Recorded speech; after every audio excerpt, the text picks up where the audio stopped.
चन्द्रशेखराष्टकम्। चन्द्रशेखर चन्द्रशेखर चन्द्रशेखर पाहि मां। चन्द्रशेखर चन्द्रशेखर चन्द्रशेखर रक्ष मां। चन्द्रशेखर चन्द्रशेखर चन्द्रशेखर पाहि मां। चन्द्रशेखर चन्द्रशेखर चन्द्रशेखर रक्ष मां। रत्नसानुसरासनं रजताद्रिशृङ्गनिकेतनं सिञ्जिनीकृतपन्नगेश्वरमच्युतानलसायकं क्षिप्रदग्धपुरत्रयं त्रिदशालयैरभिवन्दितं चन्द्रशेखरमाश्रये मम किं करिष्यति वै यमः। पञ्चपादपपुष्पगन्धपदाम्बुजद्वयशोभितं फाललोचनजातपावक दग्धमन्मथविग्रहं भस्मदिग्धकलेबरं भवनाशनं भवमव्ययं चन्द्रशेखर चन्द्रशेखर चन्द्रशेखर रक्ष माम्। मत्तवारणमुख्यचर्मकृतोत्तरीयमनोहरं पङ्कजासनपद्मलोचन पूजिताङ्घ्रिसरोरुहं देवसिन्धुतरङ्गश्रीकर सिक्तशुभ्रजटाधरं चन्द्रशेखर चन्द्रशेखर चन्द्रशेखर पाहि माम्। यक्षराजसखम्बगाक्षहरं भुजङ्गविभूषणं शैलराजसुतापरिष्कृतचारुवामकळेबरं क्षेलनीलगलं परस्वधारिणं मृगधारिणं चन्द्रशेखर चन्द्रशेखर चन्द्रशेखर पाहि माम्। कुण्डलीकृतकुण्डलीश्वर कुण्डलं वृषवाहनं नारदादिमुनीश्वरस्तुतवैभवं भुवनेश्वरम् अन्धकान्तकमाश्रितामरपादपं समनान्तकं चन्द्रशेखर चन्द्रशेखर चन्द्रशेखर रक्ष माम्। भेषजं भवरोगिणामखिलापदामपहारिणं दक्षयज्ञविनाशनं त्रिगुणात्मकं त्रिविलोचनं भक्तिमुक्तिफलप्रदं सकलाघसङ्घनिबर्हणं चन्द्रशेखर चन्द्रशेखर चन्द्रशेखर रक्ष माम्।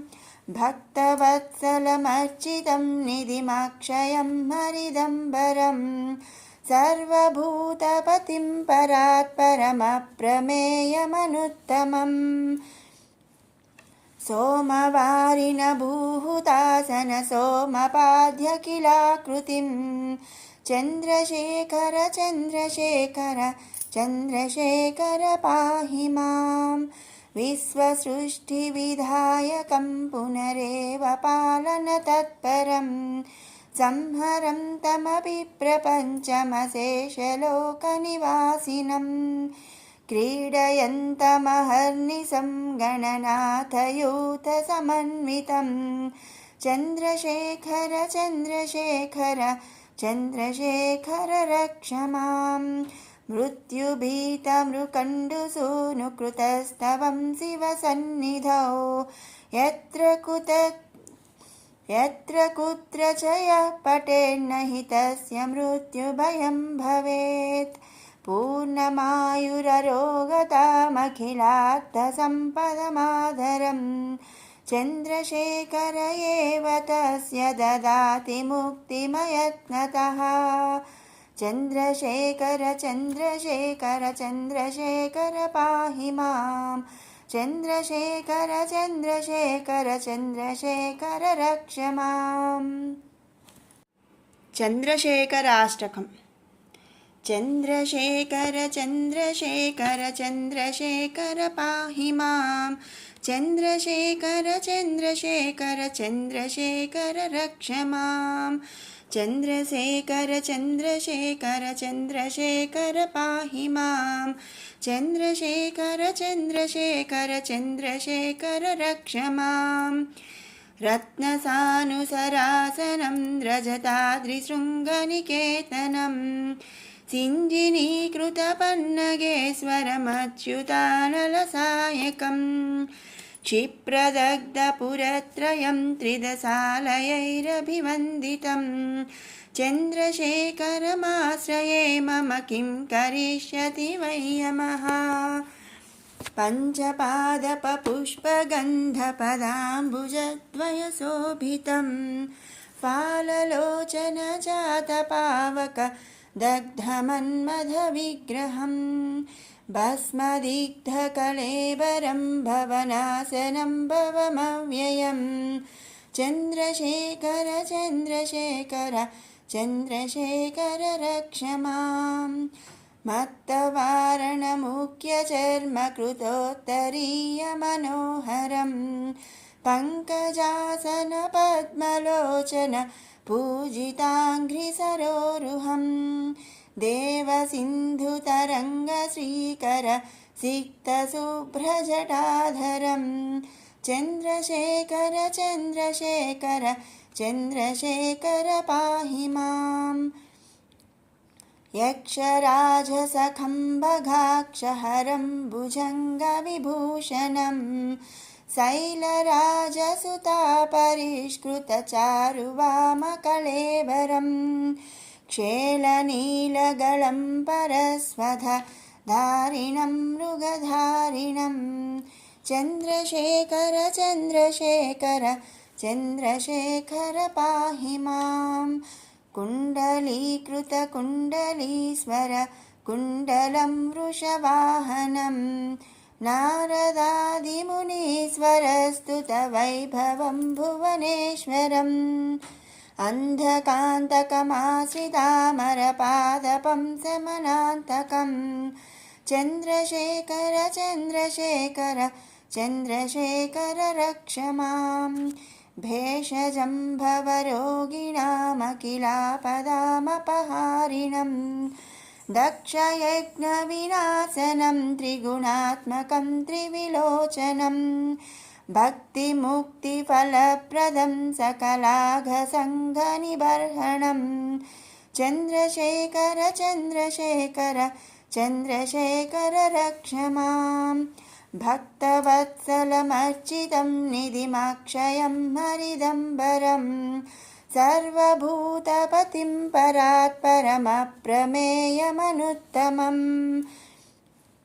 सोमवारिणभूहुतासन सोमपाद्यखिलाकृतिं चन्द्रशेखर चन्द्रशेखर चन्द्रशेखर पाहि मां विश्वसृष्टिविधायकं पुनरेव पालनतत्परं संहरं तमपि प्रपञ्चमशेषलोकनिवासिनं क्रीडयन्तमहर्निशं गणनाथयूथसमन्वितं चन्द्रशेखर चन्द्रशेखर चन्द्रशेखर रक्ष मां मृत्युभीतमृकण्डुसूनुकृतस्तवं शिवसन्निधौ यत्र कुत्र च यः पठेन्न हि तस्य मृत्युभयं भवेत् पूर्णमायुररोगतामखिलार्थसम्पदमाधरं चन्द्रशेखर एव तस्य ददाति मुक्तिमयत्नतः चन्द्रशेखर चन्द्रशेखर चन्द्रशेखर पाहि मां चन्द्रशेखर चन्द्रशेखर चन्द्रशेखर रक्ष मां लिङ्गाष्टकम् ब्रह्ममुरारिसुरार्चितलिङ्गं निर्मलभासितशोभितलिङ्गं जन्मजदुःखविनाशकलिङ्गं तत्प्रणमामि सदा शिवलिङ्गम् देवमुनिप्रवराचितलिङ्गं कामदहनकरुणाकरलिङ्गं रावणदर्पविनाशनलिङ्गं तत्प्रणमामि सदा शिवलिङ्गम् सर्वसुगन्धसुलेपितलिङ्गं बुद्धिविवर्धनकारणलिङ्गम् सिद्धसुरासुरवन्दितलिङ्गं तत्प्रणमामि सदा शिवलिङ्गम् कनकमहामणिभूषितलिङ्गं फणिपतिवेष्टितशोभितलिङ्गम् दक्षसुयज्ञविनाशनलिङ्गं तत्प्रणमामि सदा शिवलिङ्गम् कुङ्कुमचन्दनलेपितलिङ्गं पङ्कजहारसुशोभितलिङ्गम् सञ्चितपापविनाशनलिङ्गं तत्प्रणमामि सदा शिवलिङ्गम् देवगणार्चितसेवितलिङ्गं भावैर्भक्तिभिरेव च लिङ्गम् दिनकरकोटिप्रभाकरलिङ्गं तत्प्रणमामि सदा शिवलिङ्गम् अष्टदलोपरिवेष्टितलिङ्गं सर्वसमुद्भवकारणलिङ्गम् अष्टदरिद्रविनाशनलिङ्गं तत्प्रणमामि सदा शिवलिङ्गम् सुरगुरुसुरवरपूजितलिङ्गं सुरवनपुष्पसदार्चितलिङ्गम् परमपदं परमात्मकलिङ्गं तत्प्रणमामि सदा शिवलिङ्गम् लिङ्गाष्टकमिदं पुण्यं यः पठेत् शिवसन्निधौ शिवलोकमवाप्नोति शिवेन सह मोदते ब्रह्ममुरारिसुरार्चितलिङ्गं निर्मलभासितशोभितलिङ्गम् जन्मजदुःखविनाशकलिङ्गं तत्प्रणमामि सदा शिवलिङ्गम् देवमुनिप्रवराचितलिङ्गं कामदहनकरुणाकरलिङ्गम् रावणदर्पविनाशनलिङ्गं तत्प्रणमामि सदा शिवलिङ्गम् सर्वसुगन्धसुलेपितलिङ्गं बुद्धिविवर्धनकारणलिङ्गम् सिद्धसुरासुरवन्दितलिङ्गं तत्प्रणमामि सदा शिवलिङ्गम् कनकमहामणिभूषितलिङ्गं फणिपतिवेष्टितशोभितलिङ्गम् दक्षसुयज्ञविनाशनलिङ्गं तत्प्रणमामि सदा शिवलिङ्गम् कुङ्कुमचन्दनलेपितलिङ्गं पङ्कजहारसुशोभितलिङ्गम् सञ्चितपापविनाशनलिङ्गं तत्प्रणमामि सदा शिवलिङ्गम् देवगणार्चितसेवितलिङ्गं भावैर्भक्तिभिरेव च लिङ्गम् दिनकरकोटिप्रभाकरलिङ्गं तत्प्रणमामि सदा शिवलिङ्गम् अष्टदलोपरिवेष्टितलिङ्गं सर्वसमुद्भवकारणलिङ्गम् अष्टदरिद्रविनाशनलिङ्गं तत्प्रणमामि सदा शिवलिङ्गम् सुरगुरुसुरवरपूजितलिङ्गं सुरवनपुष्पसदार्चितलिङ्गम्